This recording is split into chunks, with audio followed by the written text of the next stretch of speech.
What's up, everybody? It's Wild Eye Week. Today is day number 5, and I watched Axecalibur. Check it out.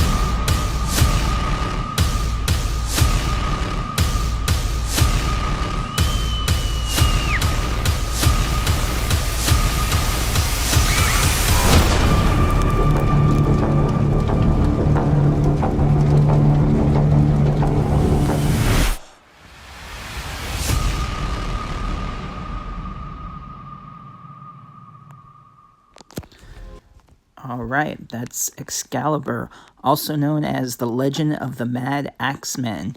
Came out in 2017. Runtime is 1 hour and 12 minutes. It's got a 5.1 rating. It was written and directed by Russ Gulm.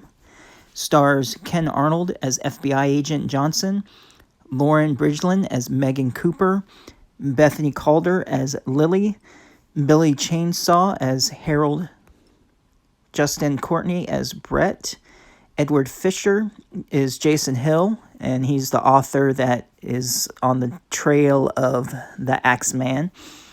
Paul Kavanaugh, Detective Inspector. William Roberts is Samuel Gray, the Madman. Mike Shaw is Dan Barrett. Ben Shockley as Stephen Staten. Bethany Smith as Sandy. Owen Walton as Rick. And Andy Young as Neil Anderson. So the movie starts out around a campfire. There's some kids listening to a counselor tell a story. They're probably maybe 10 to 14 years old, different ages. And he's telling them this story of this crazed killer that escaped from a mental hospital. This couple didn't hear the story on the radio playing, and while they were out, their car breaks down, and of course the boyfriend tells the girlfriend, stay in the car, I'll be back with some help. And you should know in horror movies, never say I'll be back, because you're not going to be back. And after some time passes by, she hears this dripping sound coming from on top of the car, just dripping, drip, drip, drip, drip sounds. And she doesn't know what it is. And so she's just sitting there confused. And then a cop car pulls in front of her, shines her lights on her. Cop gets out and tells her to come towards him as quickly as she can. And whatever you do, don't look behind you. And of course, as soon as they say, don't look behind you, she turns around to see a silhouette of a man standing on top of her car, axe in one hand, and her boyfriend's severed head in the other. It's got a little bit of the bone coming out from the spinal cord, just a little bit. And then, of course, the blood's still dripping onto the car. And he also continues the story about the Axeman, saying how the axe was specially made. It's so sharp that it'll cut through human flesh so easily. And that the Axeman will put notches into the handle after each victim that he kills. And how late at night, for those of ones who answer his knock at the door, of course, he kills them and anyone in the house sleeping. And it's pretty gory. You got lots of blood, intestines, heads being chopped off, body parts, So if you like blood and gore, definitely check this one out. And of course, the kids don't believe it's a true story. And the counselor finishes it off saying, I can prove it to you. And beside him was an axe. He picked it up and goes towards the kids. But it goes to the opening credits, where in town, there's the author, Jason Hill.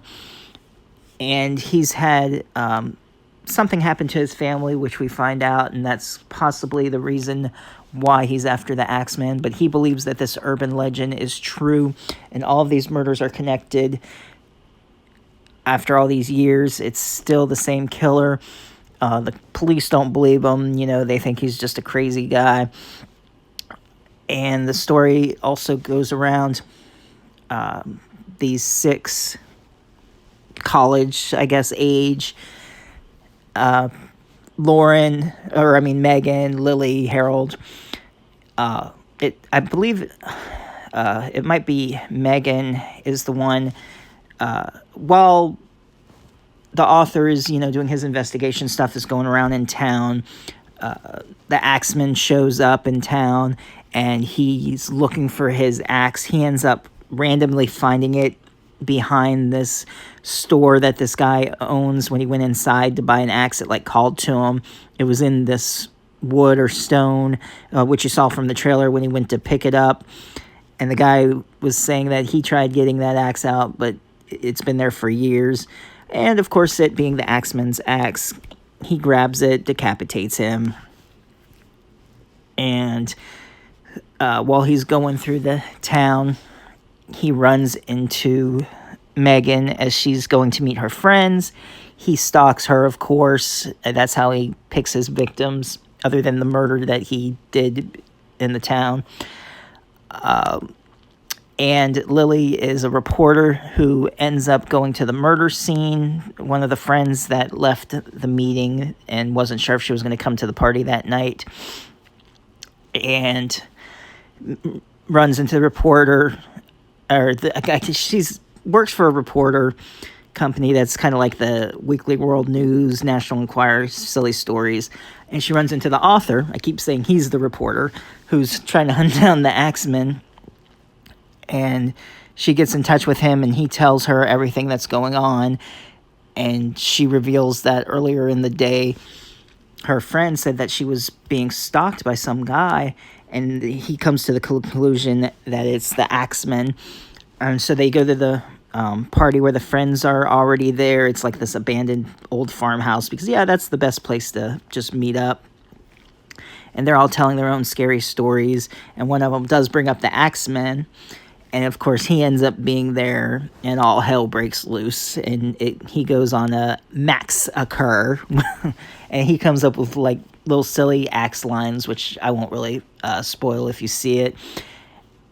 And Lily shows up with Jason for their final confrontation there. And we find out some interesting facts from him about why the axeman chose that area, how the map where the killings are a pentagram, so it's got a supernatural twist to it. And so they may or may not stop the axeman, why it's a continuous force that's happened all through these years. There's an interesting twist to it, which I won't spoil.